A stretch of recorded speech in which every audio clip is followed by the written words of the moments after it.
You are listening to Strictly Biased with Will Retherford. Will's breakdown of Week 11 in the NFL, only on the Central Indiana Sports Report.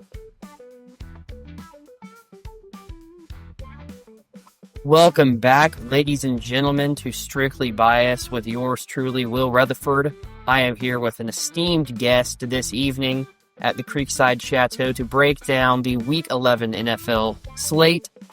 I have to say, Greg, a lot of winners and a lot of losers. I just gave up your identity, guys. I have Greg Minwell. The legend. A show tonight.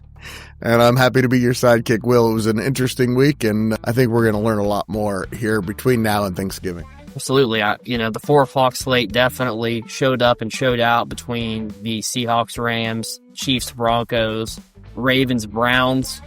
Bit of a boat race in Arizona, but that'll happen every once in a while, especially that Cardinals team. Greg, I've got a lot to say this week, but first, what do you want to know? Are you sorry you ever doubted Josh Allen and the Buffalo Bills? I still think there's a lot of weaknesses there that I've not seen really get better. They let Sean Tucker and Rachaad White run all over them last week. Yep. That is definitely an area of concern.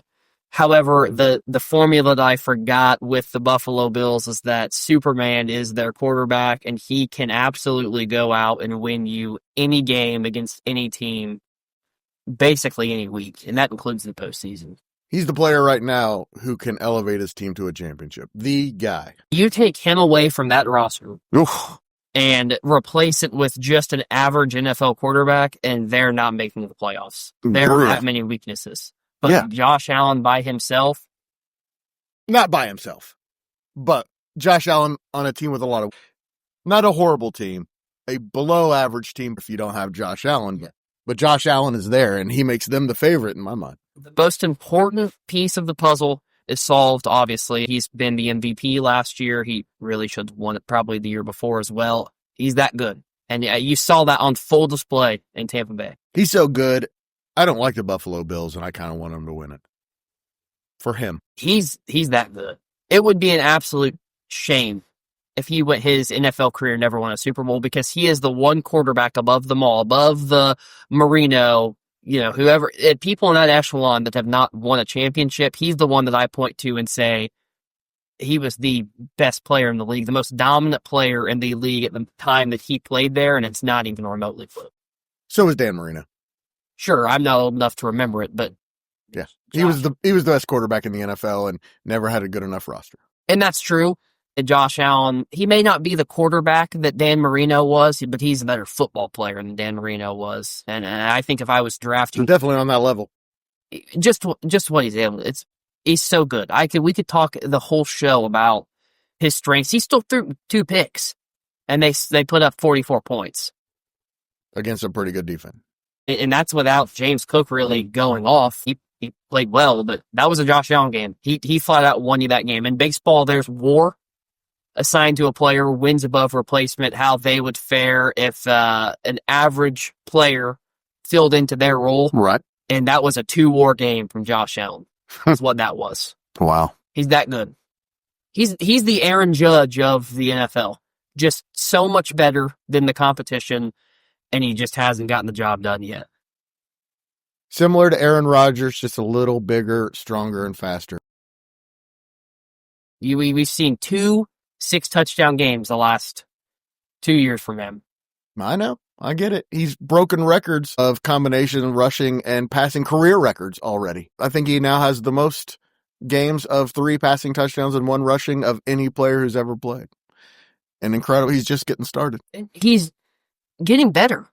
He just gets better. He's not using his legs to get the big chunk plays that he was, but he's gotten more efficient running the ball. He's definitely picking and choosing his spots to really take off and get yardage, where I think early Josh Allen was just a full head of steam.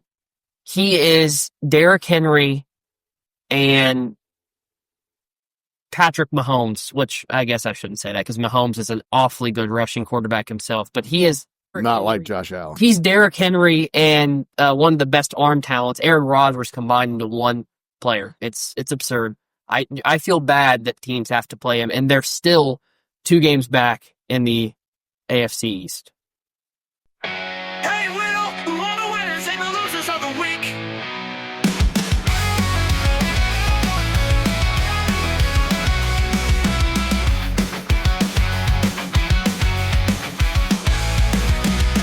Hey, Will, who are the winners and the losers of the week? We've talked a couple times about not a lot of winners and an awful lot of losers. This week was the opposite. There was a lot of winners and not as many losers, but I'm going to give it my best shot. I'm going to start off with my first loser of the week is the Tampa Bay Buccaneers. And I say that because I think that this game against the Bills at home eliminated their chances to be the number 1 seed in the NFC, which means they're going to have to go somewhere to play a game, probably in pretty cold weather, probably not what they're accustomed to. And I don't think this team is designed to play games in those type of conditions. And I think now this really maybe prohibits their ability to win a Super Bowl. Now, they might have to go to cold places back-to-back weeks. That's the issue. I think so, and I don't feel confident that this team can do that. Right now, they look like they may only host 1 playoff game. They've still got enough division games left that they could definitely run the table. Sure. But they have a really tough one next week against the Rams. So, in Los Angeles.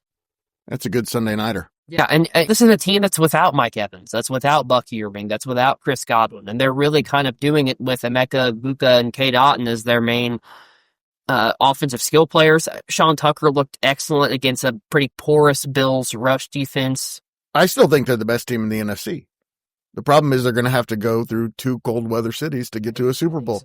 And we'll find out later kind of how I feel about them, and most likely win the Super Bowl. But yeah, there's definitely some concern. My next loser, and this one might surprise you a little bit, the Green Bay Packers.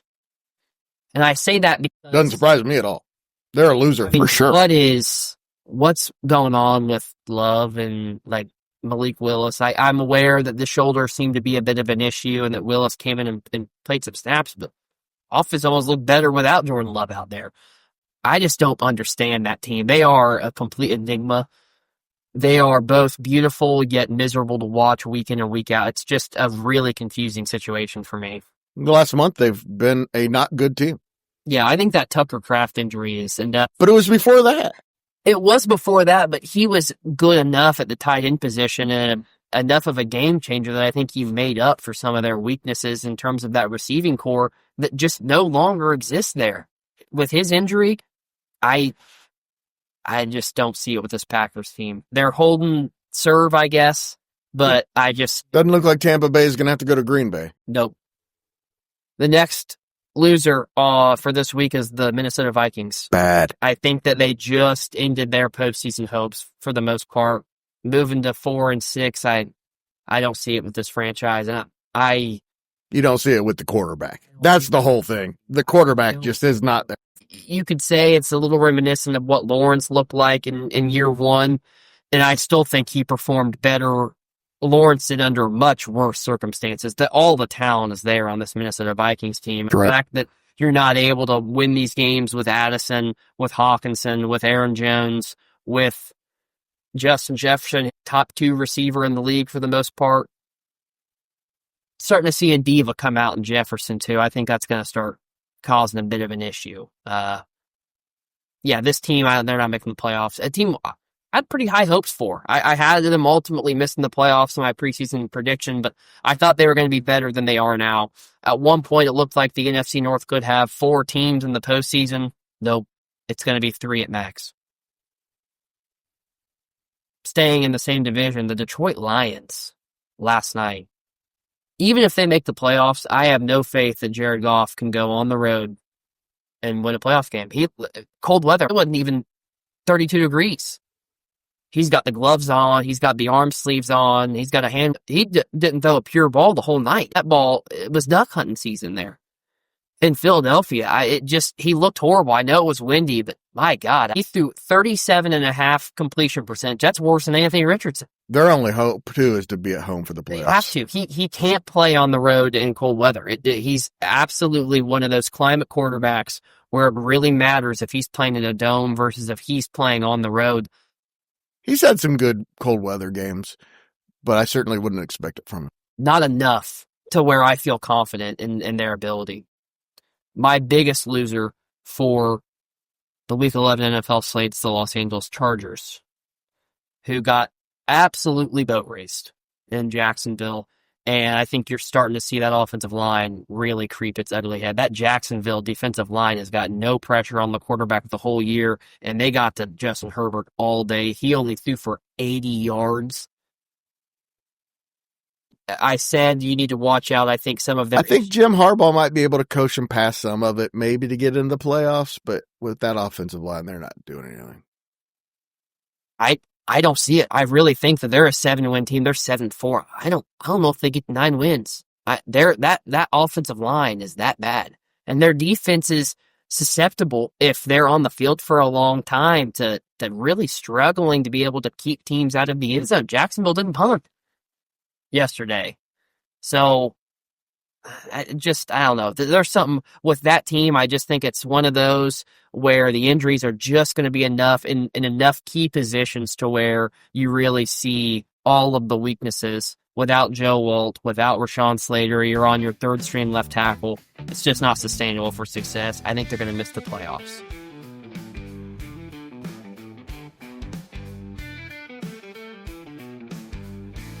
We're actually going to stay in the same game. The Jacksonville Jaguars were a winner this week. I say that because they do have... Because they didn't blow a 25-point lead? They did. And I think it is important to preface that how teams recover from really bad games that could have definitely snowballed. And I think in years past, Jacksonville loses that game and they go and lose 4 straight. They kind of got the monkey off their back a little bit with a really good performance against, I think, what you would consider a pretty good team. I still don't think Jacksonville's a playoff team. They got lucky. They faced the team with no offensive line. That's how I feel about the Jaguars. And I've promised to never pick them to win a game again after the Houston. No, I won't either. I'm completely with you. They're only on this list because they're 6-4. That's better than you probably expected it to even be with the skill guys, with just the ineffectiveness kind of on both sides of the football. They've won 6 games somehow. And if they're able to figure it out at all, I wish Jacksonville would have won that Texans game as a Colts fan, because the Jags are not good enough to beat the Colts and the Texans are good enough to beat the Colts. I would have liked to see a team get put in the mud and killed a little bit, but that's neither here nor there. Moving on, the Baltimore Ravens are another winner this week.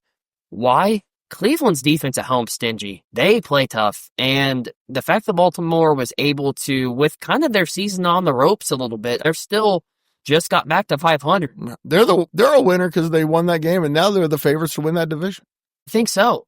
If they lose that game, Pittsburgh's kind of back in the driver's seat a little bit. They find a way to pull out a victory.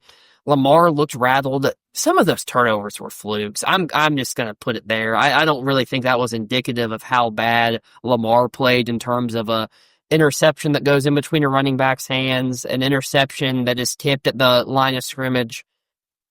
Cleveland is one of the toughest outs for a really bad team in this league. And when Gabriel went out and Sanders came in, you kind of figured Baltimore was going to be able to score enough points to win that game.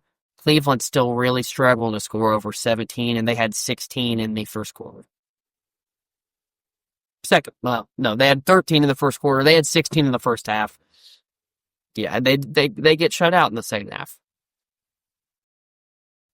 The Chicago Bears are a winner this week because Bears teams don't win the game they just won. They don't come back and have a kickoff return that ultimately results in them essentially being in field goal position. They don't hit 50-yard field goals to win games, division games, to take a division lead. Those are just things that this Bears team does not do. Is this Bears team good? No. They're a really bad 7-3 team. They are a really not good 7-3. Your eyes are right. This Bears team is bad. The record does not state that. It will get sorted out in the end. The NFL always has a brutal way of figuring out where teams belong and do not belong. Don't expect this Bears team to make the postseason, even though they're 4 games above 500 and it's November. The Rams. That's a good team. They are really good. They might just be my Super Bowl favorite. I guess we'll find out in a little bit. They picked Sam Darnold off 4 times. That defense is stingy. That was one of those games that it was one of those defensive matchups that's fun to watch, where you're just trying to see if the 2 offensive coaches have enough moves in their chess board to pull out a win. And I think that the 4 turnovers ultimately contributed to a 21-19 victory of the Rams. I'm still convinced the Seahawks are a really good football team, too. The Rams still really now are in the driver's seat in the division. They essentially have a 2-game lead right now since they've only played once. They're one of those few teams that are pretty good at every different area. Yeah. The Rams, one of the few. Yeah. Even the Eagles, their offense isn't very good. Every team has a significant weakness. Very few don't. The Rams are one that don't have a really glaring weakness. They have a good offensive line. They have a good defensive line. Good weapons. Great weapons. Excellent weapons. Maybe the best in the league. A really good coach. They've been there before. They have an excellent quarterback who just is... What a career flip he made by getting traded to the Rams. Seriously. You talk about a guy that was kind of one of those really good, but not good enough. As a Lions fan who watched him every week, I knew that the Lions were the problem, not Matthew Stafford. I knew. You could watch and tell that. And yeah, he's... Calvin Johnson and Matthew Stafford were never the problem. No. What a quarterback. And now we're going to move on to the biggest winner of the week, which is the Denver Broncos. I left that game thinking this team is good. They're good. They also have a quarterback who's not ready to win yet. Yeah, well, he's most if ever game-winning drives through 2 years in the NFL career to start. Also, most games being completely incompetent for 3 quarters and then coming back to win. That wasn't not this week. You're right. You're right. Really competent. I would argue he was a reason they won that game, not a reason. All right. They didn't get a whole lot going on the run game. He was fair enough. Really effective through the. I've watched him many times and never felt like that is a guy who's going to lead a team to a quarterback. Big third downs when they needed to continue to move the sticks. He's got something. He's got something to him, I'll say that. And well, who are the 5 teams most likely to win Super Bowl 60 in the play? I will say this once again and preface that this is not the best teams. This is the most likely to win the Super Bowl. Looking at all exterior factors going into the postseason. And my number 5 team is the Seattle Seahawks. I am convinced they are really good. I am convinced that defense is good enough to win multiple playoff games on the road. They go and play really well on the road. Usually, Sam Darnold threw 4 picks. They lost by less than a field goal. Jackson Smith-Njigba is the ultimate weapon outside in terms of a wide receiver. He continues to just flourish in that offense with Kubiak. They've got 2 good offensive threats at their running back position. I think their offensive line's good, and I just like the cloth they're cut from. I think that they are a team that has the opportunity, if they're able to host a road playoff game or go on the road and have an equally good chance winning. Number 4, the Bills are back on the list, and I kind of thought that I was going to have to permanently remove them from the list for this season because their weaknesses are there. They got Josh Allen. Josh Allen changed it. Number 3, the Philadelphia Eagles. That defense is just so good. This is the first week I thought that defense is good enough to carry them to another championship. Without question. That defense is the elite of the elite. They might be the best defense in the league. I think it is. Yeah. And I don't know if it's close. I think they're definitely the best defense in the NFC, without question. And I expect them to be hosting playoff games. I think Hurts just kind of has that where he doesn't really turn the ball over. Gonna play kind of clean. Not gonna make you the splash play you might need to win, but he's definitely not gonna make the play that causes you to lose. An elite running back. They still have that pass game's just gross. Oh, it's bad. Disgusting and horrible. And as many adjectives as you can use to describe how horrid of a pass. They're hard to watch. They're hard to watch. They're hard to watch. It's disgusting. NFL fans deserve better than what they got last night. That game was despicable, especially after a 4:00 window that really showed off how the parity in the NFL and baddest and best team, the team that is most likely to win the Super Bowl is the LA Rams. Because as you said, just in the last segment, they have really no big weakness, and they have a lot of positive attributes that will be the reason the Lombardi is won a second time by Matthew Stafford. Well, I think this is your worst top 5 that you've done all year. I think you're just way off base. Well, the Bills are number 1. There are teams that are better, way better than the teams that you mentioned. The Ravens are better. Yeah, it's not the best teams. It's the most likely. I know what you're saying. The Broncos, come on, man. They are not winning anything. They are not winning anything. They beat Philadelphia. The Eagles should be number 2 on your list, probably. The Bills should be number 1. You're just way off this week. You'll see next week when you come back to me and said, man, I was way off on those. Well, the next couple of weeks, I don't think so. I like this list a lot. I'd still put the Chiefs above the Broncos and most likely to win the Super Bowl. I'd still have the Buccaneers ahead of them. They were the first team out. The Bucs were the first. And as much as I think the Rams don't have any weaknesses, I just don't think that you lose a legend like that and it doesn't come back and bite you with Aaron Donald. And by the way, I'd probably have the Colts above some of the teams that you mentioned, including the Broncos. I think it's going to be tough for that Colts team to beat the Broncos again. I think it will be tough. Could it happen? For sure. The Colts got the one that may help them out in the end as far as hosting a game, maybe being the 2 seed. That'd be huge. It would be huge.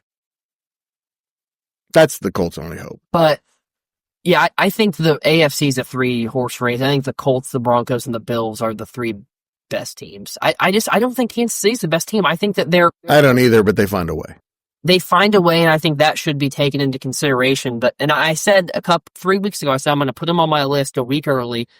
But that offense, after the first 2 weeks, it just hasn't looked the same. It's just not right. They're not using Worthy the way that I think they should. They're really too Rashee Rice and the flat heavy. Yeah, they're just not right.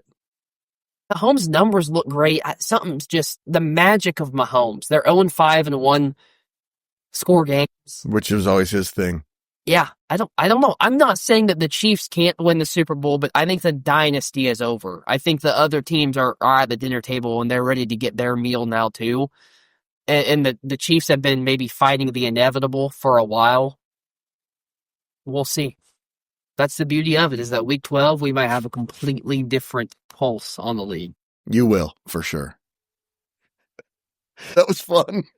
Thanks, Will. Yes, thank you.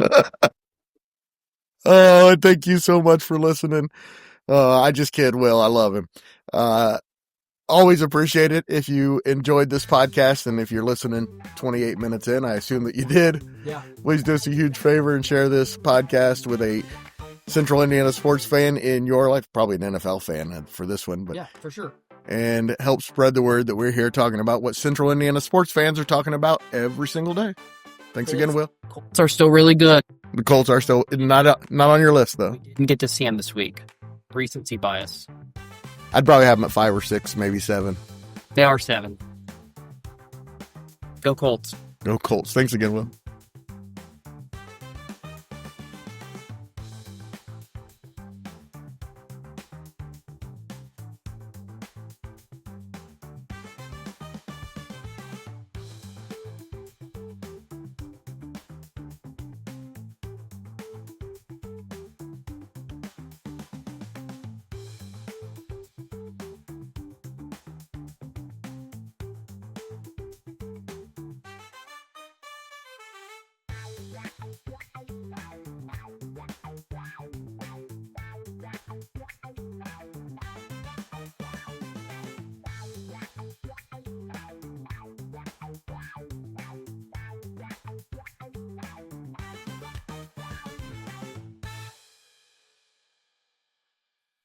Central Indiana Sports Report is a product of ITG Media, and I love Susie.